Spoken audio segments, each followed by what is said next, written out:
세 번째 시간은 부르심 앞에 서라. 하나님의 부르심 앞에 서는 것이 우리의 삶을 풍성하게 만들어줄 수 있다. 이런 세 번째 원리를 함께 나누려고 합니다. 하나님의 부르심 앞에 선다고 하는 것은 우리가 조금 비유적으로 생각해 볼 수 있는데, 제가 여러분들과 함께 이번에 12주 동안 나누는 말씀은 존 맥스웰의 열매 맺는 지도자에서 제가 많은 이런 인사이트들을 가지고 왔습니다. 그 책에 보면 고무줄의 원리라고 하는 것을 이야기를 하더라고요. 고무줄, 늘어나는 특징을 가지고 있죠. 고무줄이 늘어나기 위해서는 아직 늘어나지 않은 수축의 상태가 있는 거예요. 늘어납니다. 계속해서 늘어납니다. 이 존 맥스웰은 이렇게 늘어나는 고무줄을 바라보면서 우리들의 삶의 원리를 보았어요. 아직은 수축되어 있지만 늘어날 수 있는 풍성함에 대한 원리. 사도 바울의 이야기를 통해서 우리는 몇 가지를 깨닫게 되는데요, 오늘 본문 말씀은 여러분들이 그렇게 익숙한 말씀이 아닙니다. 그런데 이 말씀은 바로 아그리빠 왕 앞에서 사도 바울이 잡혀서 손이 결박된 채로 내가 이런 사람입니다 라고 하는 것을 변증하는 말씀입니다. 오늘 말씀도 역시 이 말씀을 가지고 강해를 하거나 주석을 하는 것이 아니라 주제에 연관된 말씀을 제가 찾아왔습니다. 사도 바울에게 꿈이 있었죠. 그는 어떤 사람이었어요? 예수 믿는 사람들을 잡아 죽이는 그런 사명을 가지고 있었던 사람입니다. 근데 어느 날 다메섹 도상에서 예수님을 만나면서 그의 꿈이 깨어졌습니다.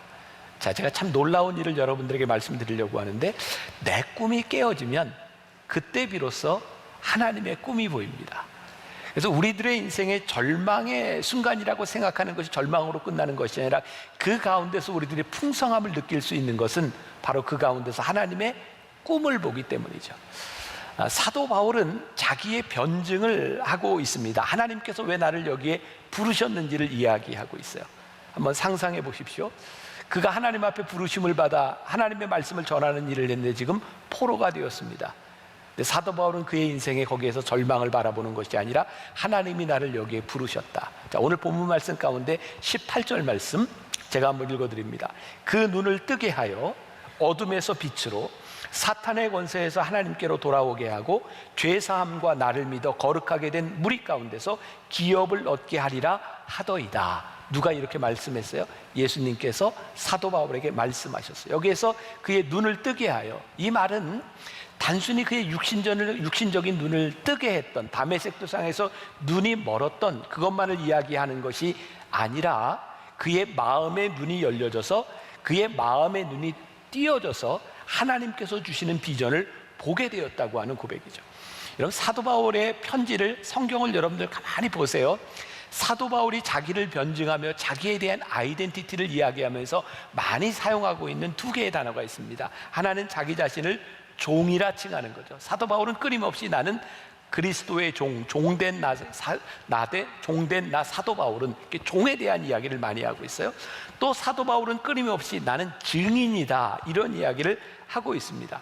여기에서 종이라고 하는 헬라어의 휘페레테스라고 하는 단어가 굉장히 중요한데요, 그 당시에는 여러 종류의 종이 있었습니다. 모든 것들을 전적으로 포기한 종이 있는가 하면 어느 정도의 권한을 가지고 있는 종도 있었어요. 사도 바울이 자기 스스로를 휘페레테스, 나 종이라고 이야기할 때 이 종은 어떤 종이냐면 어떤 자율권도 가지지 않은 모든 것을 포기한 사람입니다. 저는 이런 표현을 쓸 수 있을 것 같아요. 전적으로 무기력해진, 내가 할 수 있는 것이 아무것도 없는 그 상태에서 사도 바울은 하나님이 일하시는 전적 위임, 하나님이 일하신다고 하는 것을 고백하게 되죠. 사도 바울은 그의 지식을 전한 사람이 아니라 늘 어떤 것을 이야기하냐면 나는 증인이다. 내가 본 것을, 내가 믿는 것을 전할 뿐이다. 그는 증인이라고 끊임없이 이야기를 하고 있습니다. 우리들이 하나님 앞에서 전적 무기력한 상태, 어쩌면 우리들의 인생의 실패와 좌절을 경험하게 될 때 하나님이 우리를 붙드셔서 우리를 일하게 하심을 우리들이 경험하게 되는 거죠. 사도 바울의 모습을 가만히 상상해 보세요. 지금 아그리빠 왕 앞에서 사도 바울이 결박이 된 채로 지금 아그리빠 왕에게서 자기 변증을 하고 있는 거거든요. 그런데 이 사도 바울의 모습이 굉장히 당당합니다. 자, 사도행전 26장 2절, 우리가 오늘 읽지 않은 말씀인데, 자, 이런 말씀이 있어요. 아그리빠 왕이요, 유대인이 고발하는 모든 일을 오늘 당신 앞에서 변명하게 된 것을 다행히 여기나이다. 자, 아그리빠 왕 앞에 결박된 채로 끌려온 것이 사도 바울의 실패?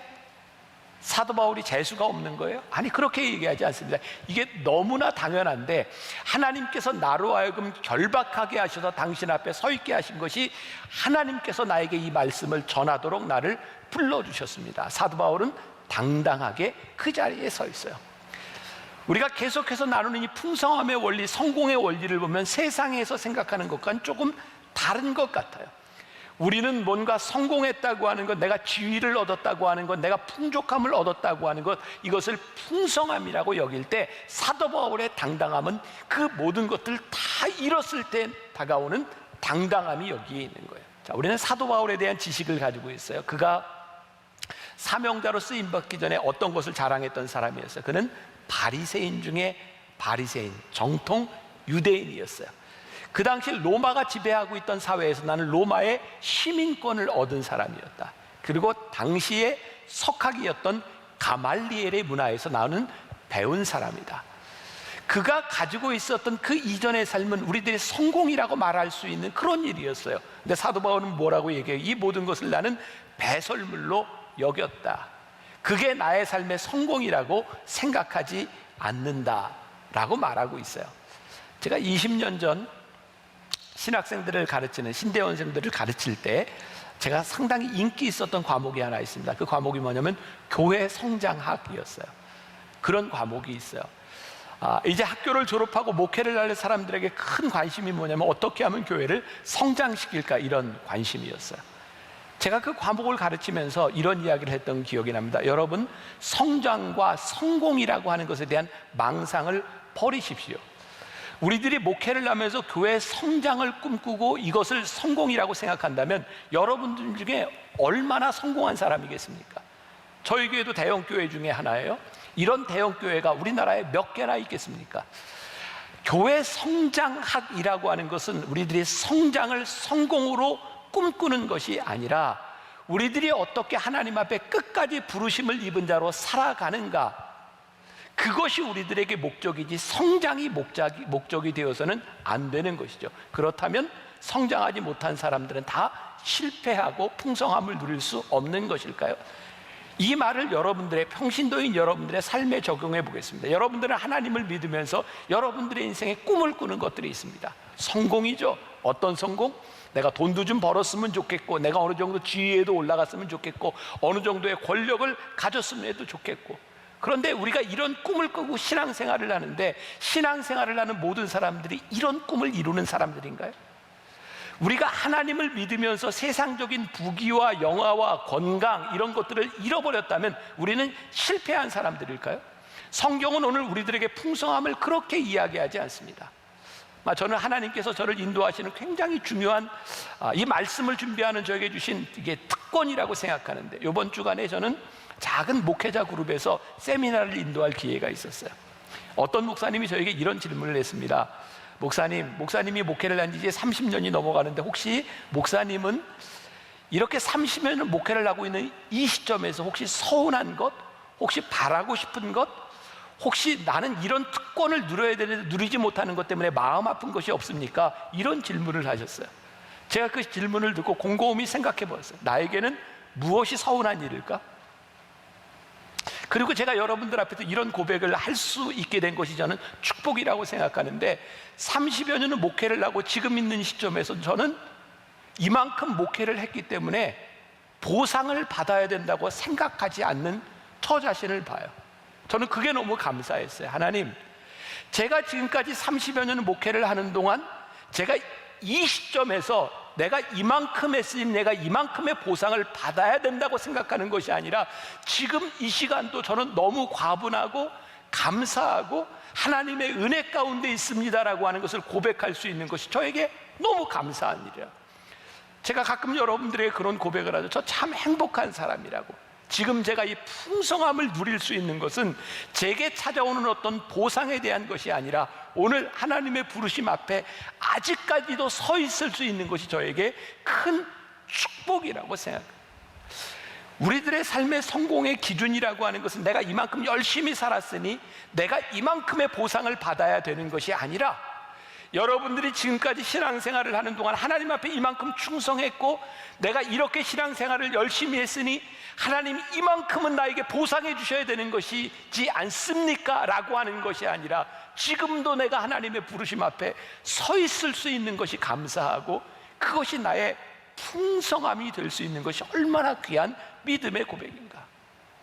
우리 교회 교인 중에 그 아버지 되는 분이 울산에서 이렇게 병원을 하는 의사인데 책을 하나 써서 저에게 보내주셨어요. 그 책 제목이 자칫하면 대충 살 뻔했다, 이런 제목입니다. 이 책에 이런 이야기를 하고 있어요. 제가 조금 읽어드릴게요. 사람들은 모욕을 당하면 세 가지로 반응을 합니다. 첫째는 모욕을 모욕으로 갚는 사람이 있습니다. 그 사람들은 보통 사람입니다. 두 번째, 모욕을 의욕으로 바꾸는 사람이 있습니다. 그런 사람을 뛰어난 사람이라고 부릅니다. 세 번째, 모욕을 사랑으로 되돌려주는 사람이 있습니다. 이런 사람을 우리는 지도자라고 부릅니다. 우선 모욕을 잘 받으십시오. 모욕을 모욕으로 되갚지 말고 모욕을 의욕으로 바꾸십시오. 이런 과정이 당신을 성숙으로 이끌어줍니다. 최종적으로 어떤 모욕이든 사랑으로 감쌀 수 있기를 바랍니다. 이런 상상을 해보세요. 사도 바울이 지금 아그리빠 왕 앞에서 두 손을 결박된 채로 사람들의 거짓된 고소로 인하여 얼마나 수치스러운 자리에 서 있어요.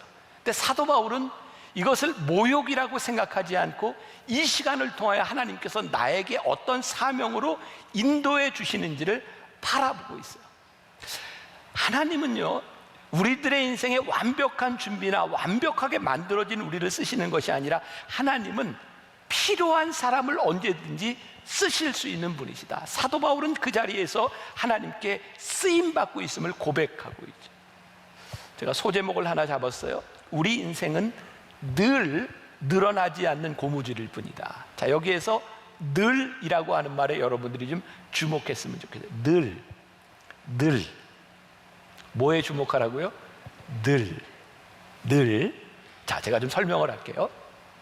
성경에 있는 많은 인물들 가운데 끝까지 믿음을 지키며 산 사람들이 참 드뭅니다. 우리가 잘 알고 있는 다윗도 믿음으로 골리앗과 싸워 이긴 사람이었는데 어느 날 한 여인 밧세바의 유혹, 아니 밧세바로 인하여 한순간에 무너져 버립니다. 우리가 잘 알고 있는 삼손이라는 사람이 있어요. 그가 나시린으로 믿음의 정체성을 가지고 하나님의 부르심 앞에 설 때 그는 굉장히 놀라운 능력을 발휘했던 사람입니다. 그 역시 한 여인 밧세바에 의해서 속절없이 무너져 내립니다. 노아라고 하는 인물도 한번 생각해 봅시다. 성경은 노아에 대해서 뭐라고 얘기하냐면 당대의 완전한 자, 의인이라고 이야기를 하고 있어요. 그가요, 죄악이 관영한 세상 속에서 방주를 짓습니다. 얼마나 위대한 사람입니까? 그런데 그 위기를 지나고 나서 노아는 어느 날 술에 취해서 자기의 하체를 드러내놓고 자식들에게 수치를 당하는 사람이 됩니다. 자, 제가 늘이라고 하는 말을 주목해 보자고 했어요. 그렇게 위대한 인물들의 삶에서 어느 날 속절없이 무너져 내리는 일들이 생깁니다. 늘 하나님의 사명 앞에 서지 못하고 정체성이 무너져 내리는 순간 그의 삶이 한순간에 무너져 내리는 거예요. 우리들의 삶의 풍성함은 어떤 일일까? 자, 고무줄을 제가 이야기했습니다. 고무줄이 요만큼 늘어났어요. 여기에서 끝나면 고무줄은 늘 다시 돌아갈 수 있는 길밖에 남지 않았어요. 고무줄은요, 또 늘어나고 또 늘어나고 또 늘어날 수 있는 가능성을 가지고 있는 거죠.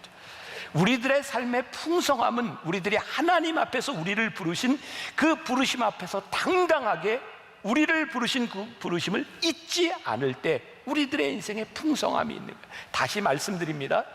우리들이 무엇을 이루었기 때문에 우리들의 인생에 풍성함이 있는 것이 아니라 지금도 늘 하나님의 부르심 앞에 서 있는가. 우리가 이렇게 표현을 많이 쓰죠. 비전이라고 하는 겁니다. 삶의 목표라고 하는 겁니다. 우리들이 오늘 하나님 앞에 그렇게 서 있는가. 자, 헬렌 켈러를 여러분들 잘 아시죠? 삼중고를 겪었던 헬렌 켈러라는 사람이 있습니다. 잘 알려진 이야기예요. 어떤 사람이 이렇게 질문을 했습니다.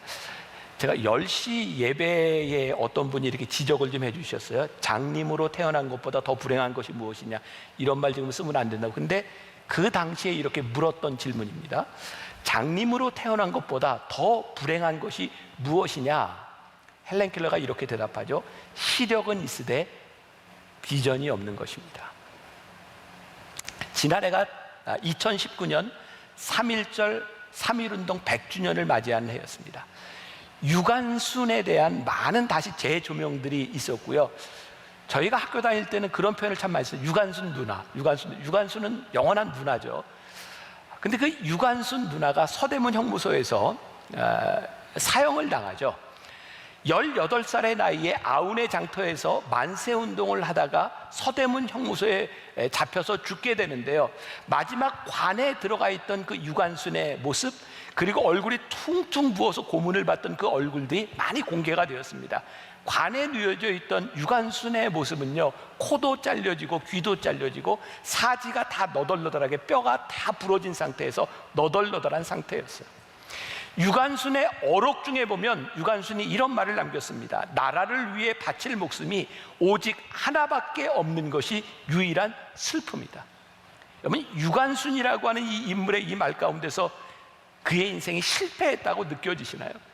저는 요즘 우리들이 잃어버린 야성, 우리들이 잃어버린 사명들이 참 많다고 생각해요. 오늘날 우리들이 그렇게 무기력해지는 것은 우리들이 살아야 될 이유와 죽어야 될 이유들을 잃어버리고 사는 거죠.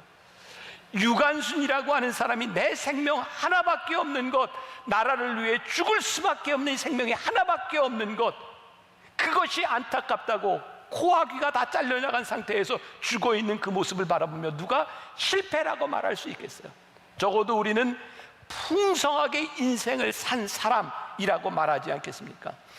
꿈이 있는 사람은요, 인생에 깨어지는 순간들 가운데 그것을 절망이라고 생각하지 않습니다. 놀라운 일은 우리들의 꿈이 깨어질 때 하나님의 꿈이 우리들 속에서 일어나는 것이 우리들에게 축복인 거죠.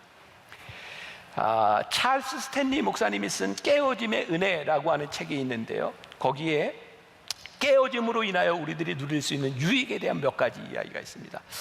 참 좋은 내용이라 좀 소개를 하려고 그래요. 첫 번째, 깨어짐으로 인해 우리가 얻는 첫 번째 유익은 하나님을 더 잘 이해한다는 것입니다. 자, 여기에 연관된 말씀을 하나 보죠.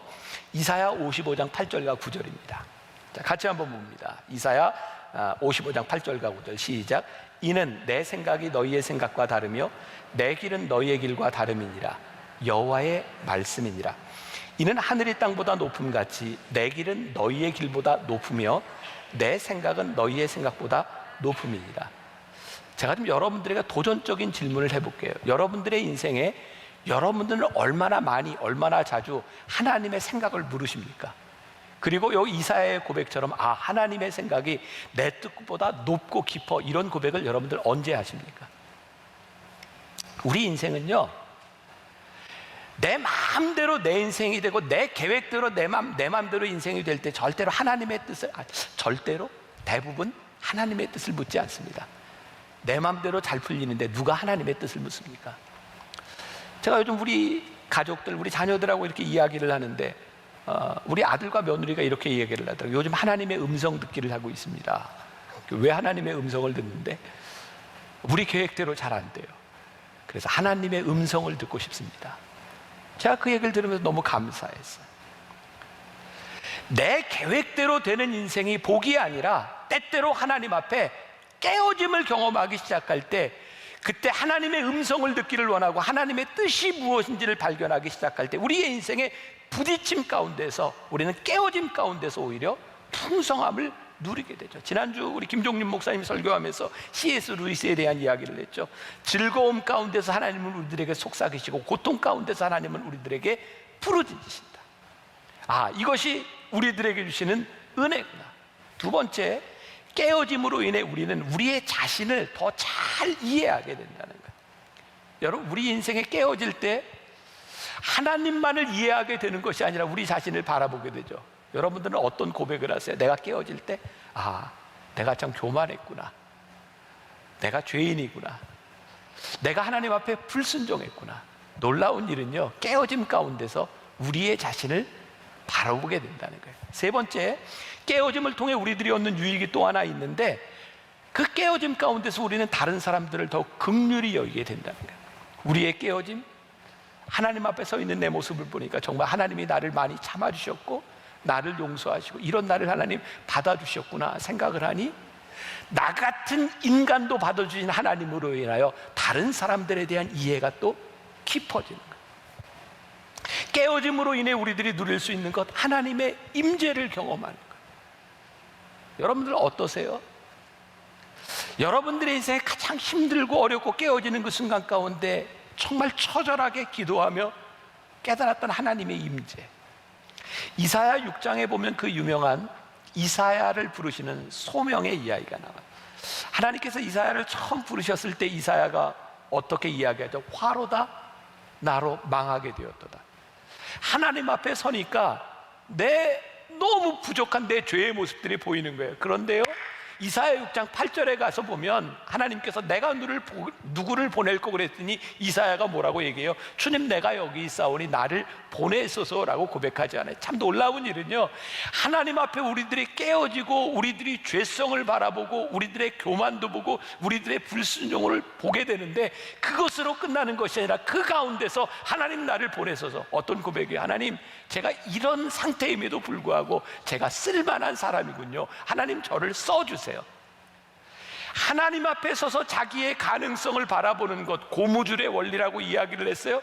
지금 내가 꿈을 가지고 하나님 바라본다고 하는 것은 지금 멈추어 서서 나에게 임하신 하나님의 가능성이 보이는 거예요. 하나님의 부르심 앞에 서기 시작할 때 우리들의 가능성이 보여지고, 그래서 우리들이 당당하게, 우리들이 풍성하게 살아갈 수 있어요.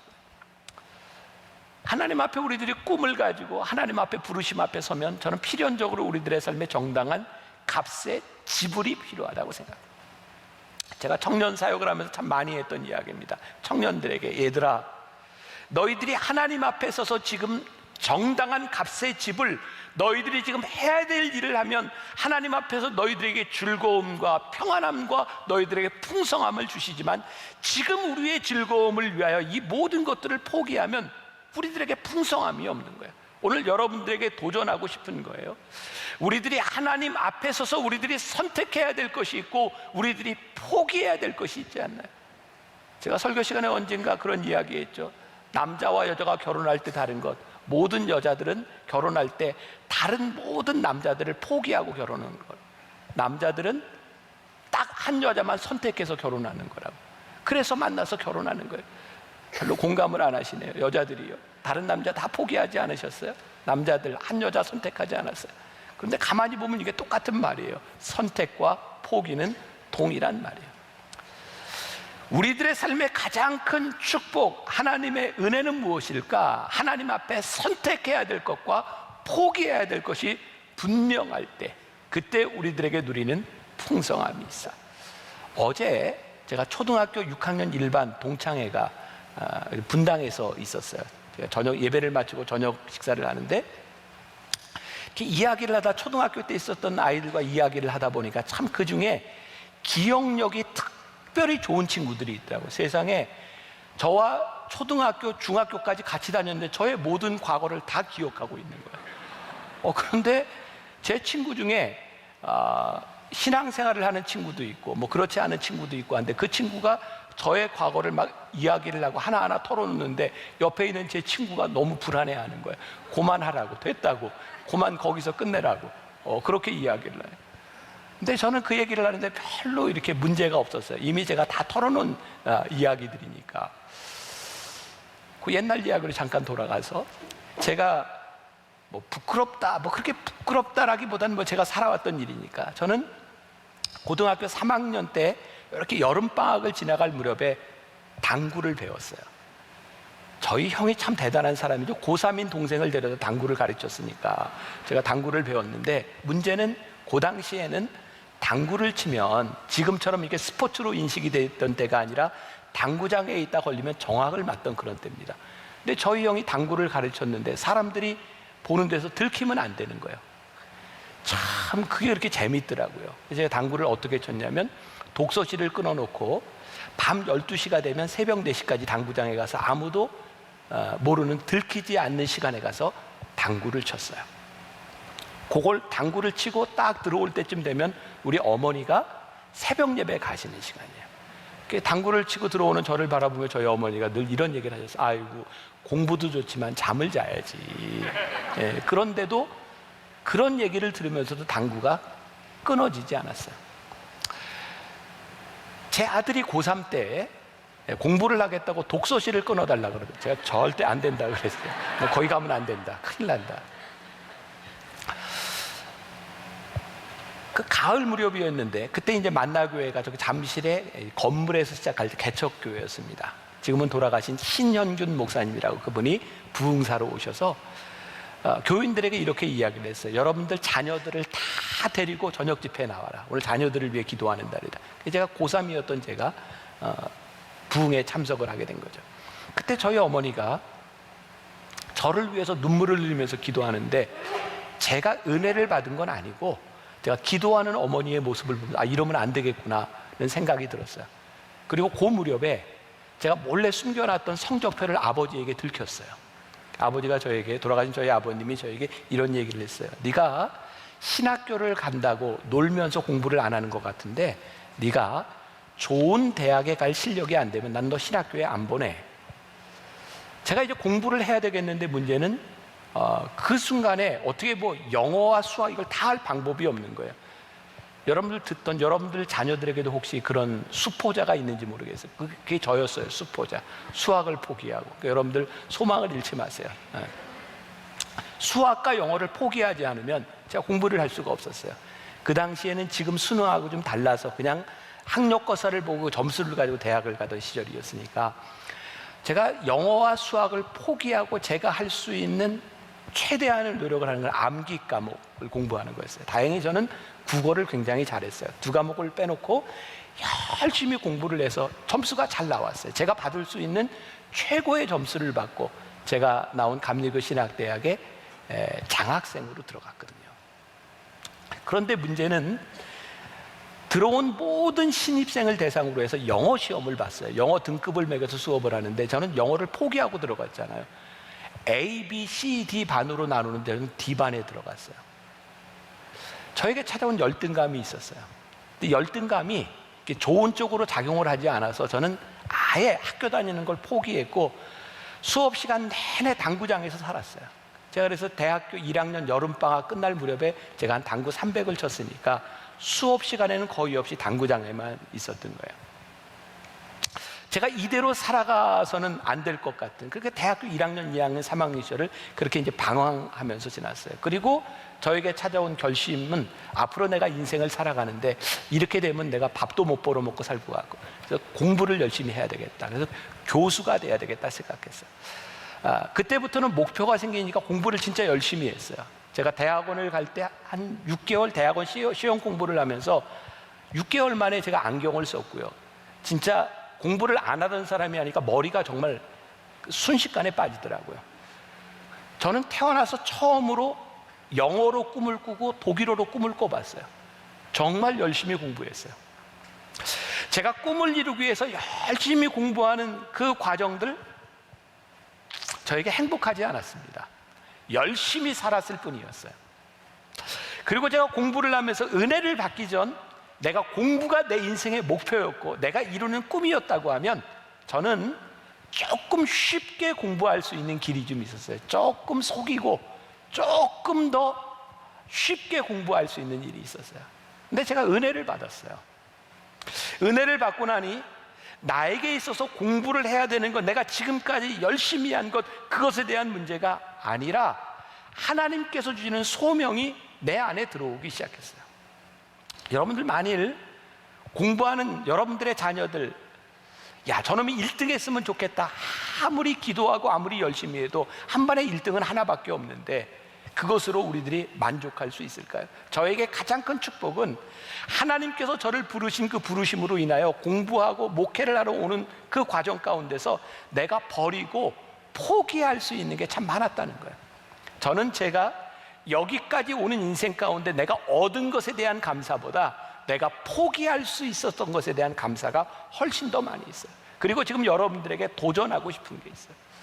여러분들은 언제가 여러분들의 인생의 전성기라고 생각하세요? 이건 나이에 관계 있는 게 아니에요.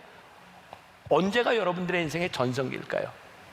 제가 이렇게 답을 내릴 수 있을 것 같아요. 내가 인생을 살아가면서 아직도 포기할 수 있는 이유가 있고 버릴 수 있는 이유가 있을 때 우리는 전성기를 살아요. 우리들 주변에서 많이 느끼지 않습니까? 나이가 들면 포기하지 못합니다. 여러분, 은퇴할 때가 되는 사람들, 은퇴할 때가 된 목회자들에게 있어서 많이 걸리는 문제들이 뭐냐면 돈, 명예, 포기하지 못하는 것들이에요. 하나님께서 나에게 주신 비전, 나를 부르신 부르심 앞에 당당히 서는 것이 아니라 언제부터인가 생존이 나의 삶의 목적이 되기 시작하면 우리는 포기하거나 버리지 못해요. 여러분들에게 제가 도전하는 거예요. 아직도 여러분들의 인생의 전성기가 끝나지 아니하고 지금도 여러분들이 하나님 앞에 풍성한 삶을 누릴 수 있는 것은 하나님이 우리들에게 주신 부르심과 당당한 비전 가운데서 내가 포기할 수 있는 용기가 있을 때 우리는 아직 풍성한 인생을 살아가는 사람들이에요. 이것은 나이에 대한 문제가 아니에요. 제 인생에 하나님의 부르심 가운데 왔던 가장 큰 놀라운 변화는 하나님이 나를 사랑하신다는 고백이었어요. 저는 그때까지 열심히 살았지만 하나님이 나를 사랑하신다는 생각을 한 번도 해보지 않은 사람이었거든요. 제가 좋아하는 말씀이 있어요. 로마서 8장 31절, 만일 하나님이 우리를 위하시면 누가 우리를 대적하리요? 로마서 8장 35절, 누가 우리를 그리스도의 사랑에서 끊으리요? 환난이나 곤고나 박해나 기근이나 적신이나 위험이나 칼이냐. 우리를 사랑하시는, 우리를 위하시는 하나님으로 인하여, 누구도 끊을 수 없는 하나님의 사랑으로 인하여 우리들이 포기할 수도 있는 것, 내 힘으로 하는 것이 아니라 하나님이 나를 부르셨다고 하는 그 부르심 앞에 설 수 있는 것처럼 우리를 풍성하게 만드는 것은 없어요. 벌써 오래전이에요. 기억하시는 분이 있는지 모르겠지만 우리 교회에 소망부가 있어요. 몸이 불편한 아이들 예배드리는 소망부가 있어요. 언젠가 교회에서 부서 발표를 할 때였는데 소망부 아이들이 올라왔어요. 근데 제가 깜짝 놀랐어요. 저는 뭘 발표하는지 몰랐으니까. 아이들이 다 악기를 하나씩 가지고 올라왔어요.